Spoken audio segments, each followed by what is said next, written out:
আমাদের আমল এত খারাপ হয়ে গেল যে আল্লাহর গজব এমনভাবে নাজিল হয়ে গেল যে পুরো একটা মুক্তিযুদ্ধের ইতিহাস নিয়ে 1971 সনের ইতিহাস নিয়ে এত বছর পর আজকের এই টেলিভিশন টক শো থেকে কথা বলতে হচ্ছে। বিশ্বাস করেন, এর চাইতে এখন যারা যুদ্ধ হাতে মুক্তিযুদ্ধ করেছেন, অস্ত্র হাতে যুদ্ধ করেছেন, নিজেদের চোখের সামনে যারা দেখেছেন তাদের কলিগরা মরে গিয়েছে, নিজেদের চোখের সামনে দেখেছেন বাড়িতে এসে তার মা ধর্ষিতা হয়েছে, নিজেদের চোখের সামনে তারা দেখেছেন তাদের বোনকে ধরে নিয়ে গেছে রাজাকার আলবদররা, তারা আজকের এই দিনে অপশন দেন গলায় দড়ি দিয়ে মরবে, অপশন দেন ফায়ারিং স্কোয়াডে গিয়ে মরবে। এগুলো শোনার সেটা যা কিছু হচ্ছে এই বাংলায়। গোলাম মাওলা রনি, মুক্তিযুদ্ধ মীমাংসিত সত্য কিনা? অবশ্যই মীমাংসিত সত্য। সেক্ষেত্রে 2025-এর 3 জুন এসে মুক্তিযোদ্ধাদের সংজ্ঞায় যেসব পরিবর্তন অধ্যাদেশে এসেছে সেটা কতটা যুক্তিযুক্ত? যাদেরকে মুক্তিযুদ্ধের সহযোগী হিসেবে আখ্যায়িত করা হয়েছে সেটা কি অবমূল্যায়ন হচ্ছে কিনা? প্রথমত দে আর নট কোয়ালিফাইড। ইংরেজিতে যদি বলি they are not qualified, they are not authorised. তারা অথরাইজডও না, কোয়ালিফাইডও নয়।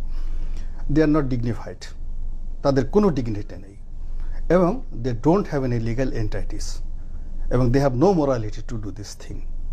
আমাদের বাঙালি যারা লোক আছে, যাদের সাহস আছে, শক্তি আছে, এই ফার্স্ট থিং হলো যে এদেরকে ঘৃণা জানানো উচিত, এদেরকে প্রতিবাদ নয়, এদেরকে ঘৃণা জানানো উচিত এই ধরনের অ্যাক্টিভিটিসের জন্য, নাথিং মোর।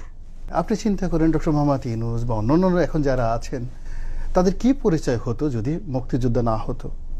কিংবা যারা আমাদের মহান মুক্তিযোদ্ধা আছেন, এখন আমাদের সমাজে অনেক তরতাজা অলি আল্লাহকে, গাউস কুতুবরা আমরা দেখি, এরকম অলি আল্লাহ তরতাজা গাউস কুতুবদের খুঁজেও পাওয়া যেত না এই বাংলাদেশে যদি মুক্তিযুদ্ধ না হতো। যেখানে মানুষের জীবন অতিষ্ঠ হয়ে পড়েছে, সেখানে এরকম একটা ঝামেলা এই সময়তে না করলে হতো না। আর এখানে কারা? ডক্টর মোহাম্মদ ইউনূস যেখানে নিজে মুক্তিযুদ্ধ করেননি, আসিফ নজরুল মুক্তিযুদ্ধ করেন, এখানে কয়জন মুক্তিযোদ্ধা আছে যেখানে সবগুলো যারা তৃতীয় প্রজন্মে যারা এখানে নেতৃত্বে আছেন তাদের পিতা দাদারাও মুক্তিযুদ্ধ করেননি।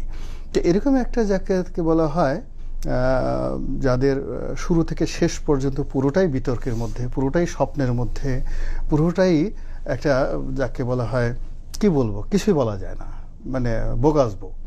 মুক্তিযুদ্ধ, রাজাকার, স্বাধীনতা বিরোধী, এই পুরো বিষয়টা বঙ্গবন্ধু সেটেল করে গেছেন একটা রিকনসিলিয়েশনের মাধ্যমে।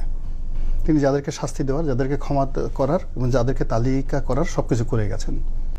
আপনি কারওয়ান বাজারে প্রতিদিন 10 কোটি টাকা চাঁদাবাজি হয়, এবং বছরে যদি আপনি ডেইলি 10 কোটি টাকা হয়, বছরে 3000 কোটি টাকা শুধুমাত্র কারওয়ান বাজারে একটা জায়গা থেকে আপনার চাঁদাবাজি হচ্ছে। বন্ধ করেন না এটা। এই কয়দিনের মধ্যে, 10 মাসের মধ্যে 1 লক্ষ কোটি টাকা শেয়ার মার্কেট থেকে বের হয়ে গেল, জাস্ট 10 মাসে। বন্ধ করেন না।